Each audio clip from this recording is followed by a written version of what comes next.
and Yeah. the match was terrible. And Franz comes in the next day, and people are still kind of mad about this thing. It's not Franz's fault, but Right. he's in the ring and Virgil's gone, so Franz has got all the heat. Yeah, and that all started, Jerry. We were talking about this when we were at TNA together. It all Yeah. started with Franz Schumann and Virgil. They had a match in Vienna, and Virgil was Virgil. It was one of the worst matches. It was one of the worst matches we've ever seen. It And was you were so there. I was there. Yeah, I saw the whole Yeah. thing. Klaus Karloff, the manager, literally Yeah. would not shake Virgil's hand after the match. He told him, he said, that's the biggest disgrace I've ever seen, just walked out. Wow. People were so mad, and people thought maybe Franz should have ended the match earlier, instead of just Franz was trying to make something of it because it was a championship match. Place was packed because Franz was a great babyface. Franz kept trying to make the match work, and Virgil was I think he was messed up also, but Virgil was awful, and the match was terrible. And Franz comes in the next day, and people are still kind of mad about this thing. It's not Franz's fault, but Right. he's in the ring and Virgil's gone, so Franz has got all the heat. So Yeah. Franz comes in and he wheels in a whole freaking like wheelbarrow full of beer and booze and everything. He goes, for anybody who had to watch my match last night, you need this. And the guys just, it was like one of the best gestures ever. But since then, it became a tradition in Europe. Whenever you had a bad match or did something bad, you had to get a case of beer for the boys. Yeah. Yeah. That's what the 2 cases were. But that's when it started, was that night with Virgil, and Franz Schumann stole the show by bringing in the next day. And he got in front of every bit of it and goes, guys, if you watch the match, you need this. Everybody just hugged Franz. We had booze and had a great night. Yeah.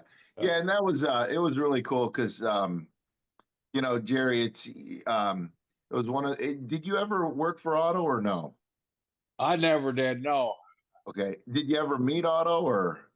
No, I never did. He's always, in this business, you hear characters that you want to meet and run across. And he was one of those characters that you always heard of guys going in and out of there. And I never had the opportunity to meet him. From everybody he was one of those legendary characters of our business that I missed out on meeting. Yeah. And he was just always great to me. But yeah, the case of beer, it was really cool because you're locked down in an area and there were rules. You couldn't take the beer to your caravan.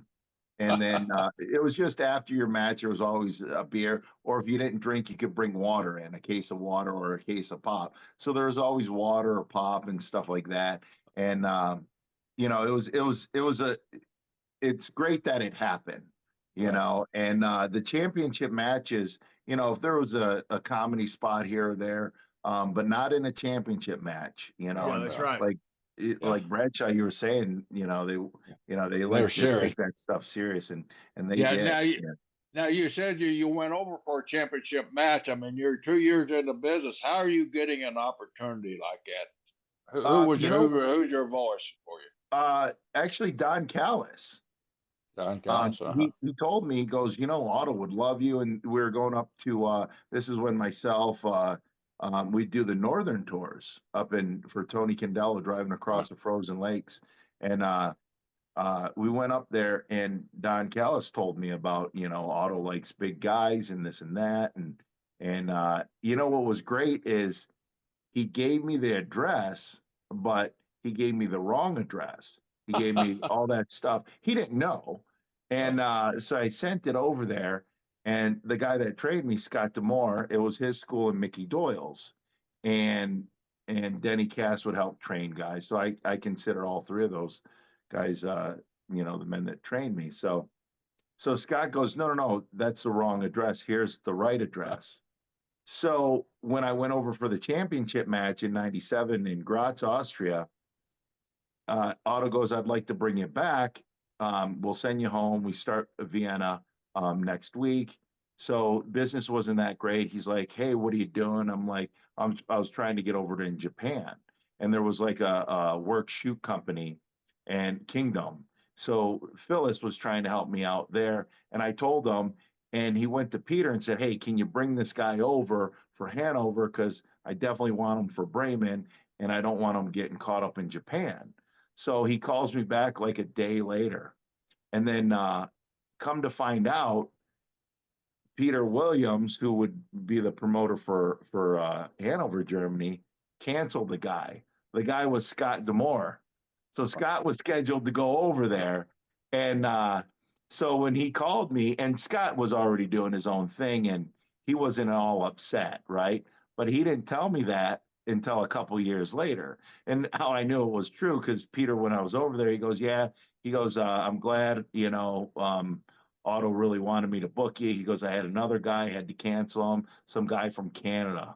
And he never mentioned his name, so I'm like, well, that sucks. I felt bad, but not really, because I'm over here getting experience and making money, So Scott got you booked and got himself fired. Basically.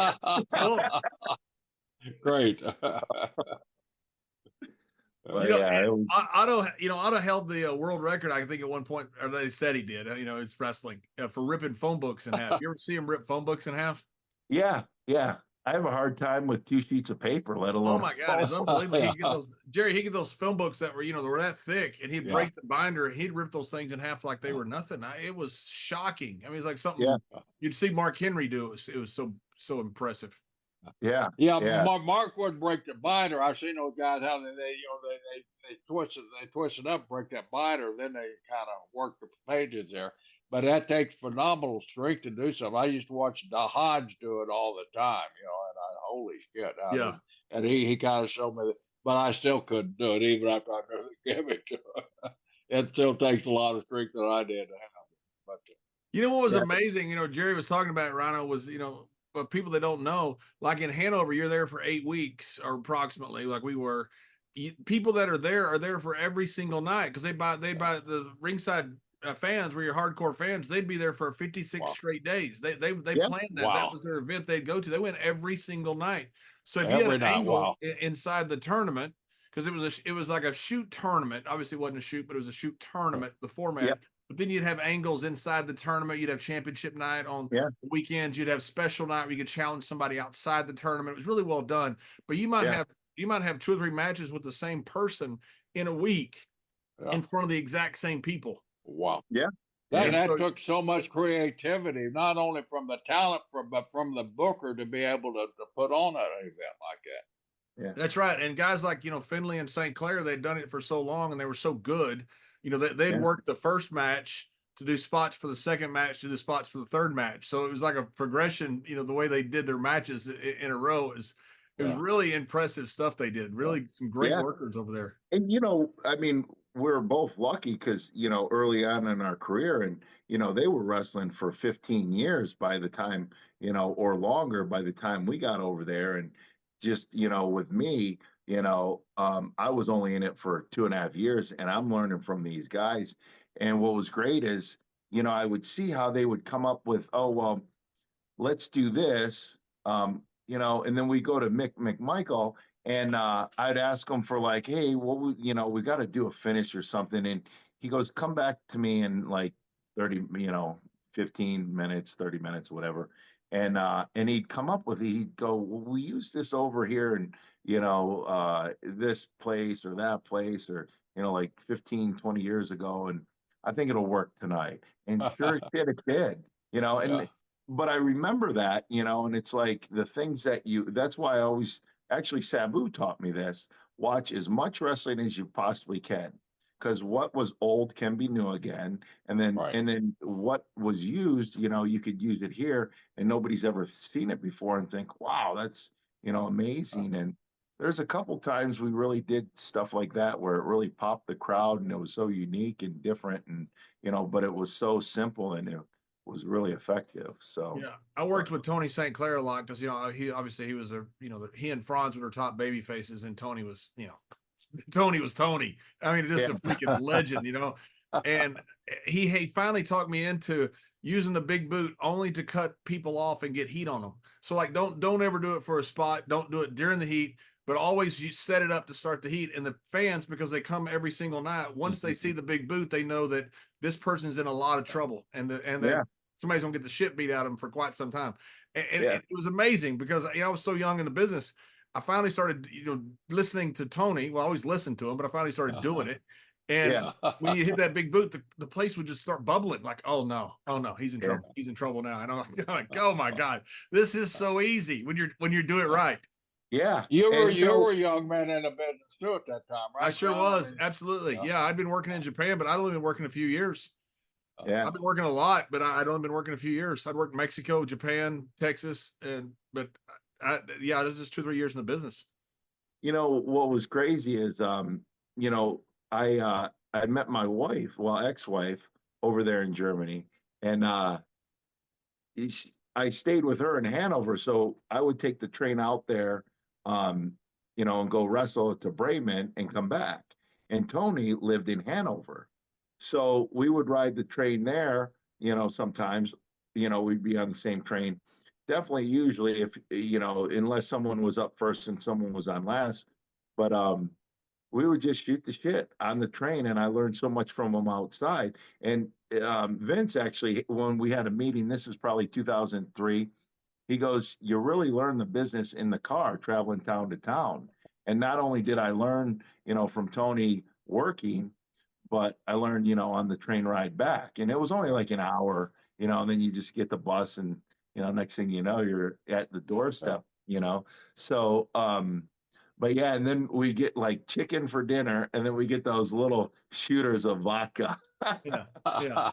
So, once in a while, not every trip. But you know, Tony, I wish more people in America knew about Tony. He was so big overseas, he never came to America. You know, he was like 12 years, the English heavyweight champion. I mean, he was so big over there, and he was so good in England and Europe and Japan that he never had the desire to come to America.